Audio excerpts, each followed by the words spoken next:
abeje izotuma dutera imbere, abeje izotuma tugera kure. Agaseke BTV n'ubundi kararondeye umwe mu baserukira abadandaza nawe nyine aratuyagira, reka namusubire ndamusabe abidondore hama nawe nyine atubwire ingene yumva ku munezero w'iradiyo shasha Agaseke FM. Bemeje ku izina nitwa Nyandu Jeremy, abaserukira abadandaza ngaha mu ntara ya Ruyigi, abangira kabiri rwego gihugu.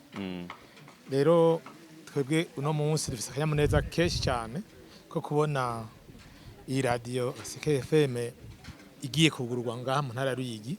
Ni inyungu ntangere ku badandaza mu ntara ya Ruyigi, ni inyungu ku bene gihugu basanzwe baba ngaha mu ntara ya Ruyigi, kubera umuntu yakora urudandazwa hanyuma akabura ngene agwamamaza.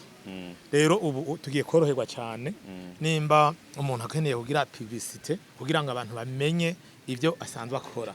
Urumva ko ari inyungu idasanzwe. Hanyuma rero twadushimira cyane bivuye ku mutima urongoye abeje Burundi ingene yumviriye kuzana iradiyo ngaha mu ntara ya Ruyigi, kuko tusaye turi ku mupaka w'igihugu cya Tanzania. Iradiyo ntiyadushikira neza na cyane cyane televiziyo y'u Burundi ntikunda kubona neza ngaha mu ntara ya Ruyigi.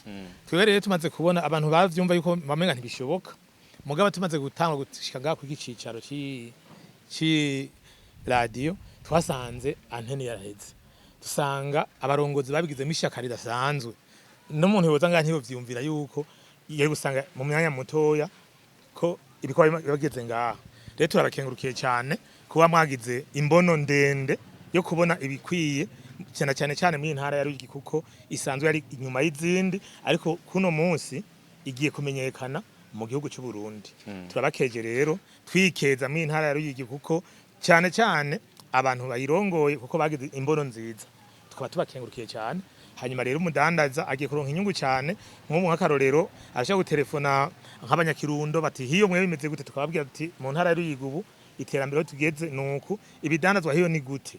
Hanyuma akatubwira ati biharage mu Kirundo bigeze ku ibeyi, natwe n'umuceri ino ku ruhande rwa Kumoso ibeyi ni baca bituma umudandaza adaturira itike kubera iyi radio, hanyuma akaza azi yuko umuzigo azoshika asanga uhari atangorane. Umva yo ni inyungu ku badandaza, ni inyungu ku bene gihugu no gihugu cyose cy'u Burundi. Abeje izotuma dutera imbere, abeje izotuma